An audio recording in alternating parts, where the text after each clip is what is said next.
మీకు ఆలుగడ్డ శనగపప్పు కర్రీ తెలుసా అండి? తెలియకుంటే మాత్రం ఒక్కసారి ఇలా ట్రై చేయండి. పిల్లలు అయితే చాలా ఇష్టంగా తింటారండి. పిల్లలే కాకుండా పెద్దవాళ్ళైనా చాలా అంటే చాలా ఇష్టంగా తింటారు. ఒక్కసారి అయితే ట్రై చేసేయండి. సింపుల్ ప్రాసెస్ అండి. ఒక 10 to 15 మినిట్స్లో మనకి కర్రీ అనేది అయిపోతుంది.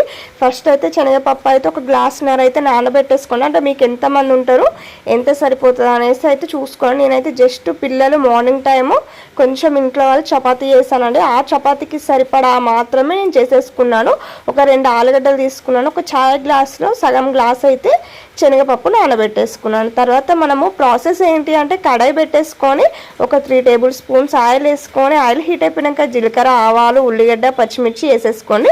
మెయిన్ పచ్చిమిర్చి వేయండి. కారపొడితో వేస్తే అంత టేస్ట్ అనేది ఏం రాదు.